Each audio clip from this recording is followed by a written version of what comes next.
Matapang Ilonggo. Please subscribe And like and share. Mga kalalawigan ko dito sa Cavite, magandang hapon po sa inyong lahat. Magpupugay muna po ako sa ating mga alkalde na naririto sa kaliwa. Magandang hapon din po kay Secretary John Vic Remulla at kay Governor Atina Tolentino. Alam niyo po, kahit saan ako magpunta, ang sinasabi ng isang Caviteñong senador, kagaya po ni Senator Tolentino, ang Cavite ang sumasalamin sa Pilipinas. Hayaan niyo pong magbigay-pugay ako sa ating mga mangingisda. Ang ating pong mga mangingisda, buhat sa bayan ng Naik, buhat sa bayan ng Salinas, buhat sa bayan ng Ternate, buhat sa bayan ng Cavite City, buhat sa bayan ng Tansa, yung pong mga tiga-Sapa, yung mga tiga-Wawa, yung mga tiga-Sahog Ulan, yung mga tiga-Kapipisa, ang kanila pong ginagawa. Hating gabi pa lang ay naglalayag para makakuha po ng magandang huli para sa kanilang pamilya. Kagaya po ng ginagawa ng mga mangingisda natin sa Dagupan, Pangasinan. Kagaya po ng ginagawa ng mga mangingisda natin sa Bulinaw, Pangasinan, sa Masinloc, Zambales at maging sa General Santos. Lahat pong ito ay sinasakripisyo ng mga mangingisdang Caviteño, katulad na rin po ng mga mangingisda sa iba't ibang bayan ng Pilipinas. Ganun din po ang ating magsasaka. Ang magsasaka ng Cavite sa ating matatabang lupa ng Amadeo, ng Silang, ng Indang, ng Maragondon, ng Magallanes, lahat po yan, pareho pong pagsubok. Pareho pong pagsubok ang kinakaharap din ng mga magsasaka natin sa Nueva Ecija, sa Iloilo at sa Mindoro Oriental. Kaya ko po sinasabi po, kailangan po sa susunod na Kongreso, palakasin po natin ang agrikultura. Ganon din po ang ating mga industrial sites sa Carmona, sa Dasmariñas, sa General Trias. Wala pong pagkakaiba yan. Wala pong pagkakaiba yan sa Batangas Technopark, sa Laguna Eco Zone at maging sa Clarkfield. Kaya ko po sinasabi yan, araw-araw po nakikita natin ang katatagan ng manggagawang Caviteño. Wala pong pagkakaiba sa manggagawa ng Mandawi, Cebu. Wala pong pagkakaiba sa manggagawa ng Lanang, Davao at Lapasan, Cagayan de Oro. Lahat po sila humihingi din ng mataas na sweldo, murang kuryente at balak nga natin alisin ang VAT, ang 12% VAT ng kuryente. Ang mga kabataan po ng Tagaytay, ang mga kabataan po ng Cavite City, ang mga kabataan ng Mendez, pareho din po ang pangarap sa mga kabataan ng Iloilo, ng Bacolod at ng mga taga-Batangas makapag-aral ng mabuti at magkaroon din ng murang internet. Sinasabi ko po ito dahil ang laban ng Cavite, ang laban ng Pilipinas. Pag maunlad ang Cavite, maunlad po ang Pilipinas. Sinasabi ko po ito dahil ang kasaysayan natin ay nakaugat sa Cavite, sa Tejeros, sa Alapan, sa Imos at sa Bilakayan, sa Kawit. Ganon din po sa Cebu, kung saan nagpakita ng katapangan si Lapu-Lapu at si Sultan Kudarat ng Mindanao. Kaya ko po sinasabi ito, ang laban ng Cavite ay laban ng Pilipinas. Bago po ako umupo, gusto ko pong ipakilala ang tatlo ko pong bagong kaibigan, isang rider, si Romel Guerrera ng San Agustin 13 Martires. Nasaan siya? Ayun, patuloy po natin tinutulungan ng mga rider na magkaroon sila ng benepisyo dahil sila po, kagaya ng mga manggagawang Pilipino, ang bumubuhat sa ating ekonomiya. Meron po akong isang bagong kaibigan, si Romel Mingkay ng Ternate, Cavite, isang mangingisda.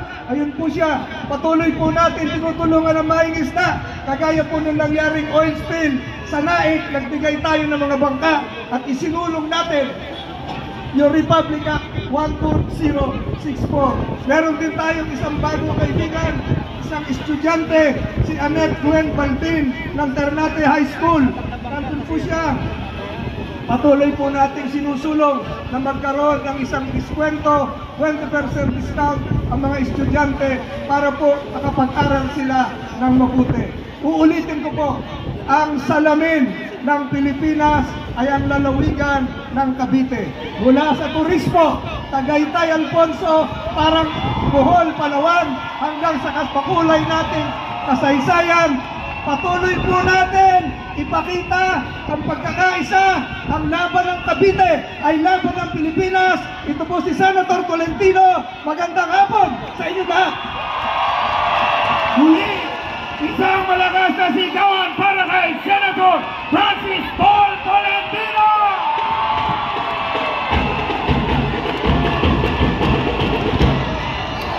Mga inaapi, number 63, Senator Erwin Tulfo! Maraming salamat po, mga Caviteño! Isang magandang hapon po sa inyong lahat. Maraming salamat po sa mainit na pagtanggap ninyo sa alyansa. Thank you po. Ako po, Sir Erwin Tulfo, tumatakbo po pagka-senador ngayong halalan. Kung tatanungin nyo anong experience po ng isang Erwin Tulfo, 30 years na po tayong tumutulong sa mga kapuspalan. 30 years na rin po tayong tumutulong sa mga kababayan nating inaapi. Entonces, ngayong Mayo, kung ako po ay inyong iluluklok bilang senador, sisiguruhin ko po ang tatak Tulfo na public service. Ganon din po, sisiguruhin natin na lahat ng ahensya ng gobyerno ibibigay ang serbisyo publiko ora mismo na hindi ka na pababalikin pa bukas o sa isang bukas, kundi now na! Kaya po yun! Kung pwede po yung gawin, kailangan lang po na isulong at paalalahanan ang mga opisyal at ahensya ng gobyerno na kaya po narito kami sa gobyerno ay para magsilbi po sa inyo at hindi kayo ang magsisilbi sa amin sa gobyerno. Gagawin po natin yan! Anyway, naharap po ang ating bayan sa isang problema. Hihilingin ko lang po sa inyong lahat mula Luzon hanggang Mindanao. Ipagdasal po natin ang mga leader natin noon at ngayon. Nagabayan sila ng pong may kapal, bigyan ng lakas na pangangatawan at tamang pag-iisip para may taguyod ang ating bayan. Yan po ang ating kahilingan. Ako po muli, si Erwin Tulfo, number 63 po sa Calota, ang kakampi nyo sa Senado!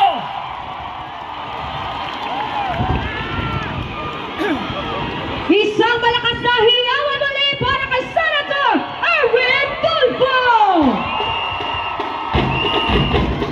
Chairman, Congressman, multi-awarded mayor ng Mandaluyong, tao uunahin ka, number 1 sa Balota, Kilos Abalos, Attorney Ben-Hur Abalos! Ating kaibigan. Magandang hapon, Cavite! Malapit na malapit ang Cavite sa aking puso. Alam niyo kung bakit? 1981, nanood ako ng Binibining Pilipinas at nakita ko ang pinakamagandang babae sa balat ng lupa. Sino yun? Yung Miss Cavite.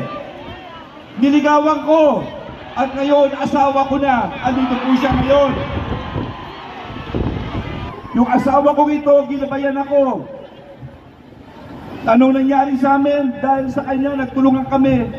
Siya pinahawak ko ng nutrisyon at ginawara ng Mandaluyong number 1 in nutrition sa buong Pilipinas dahil sa Miss Cavite na yan na aking may bahay.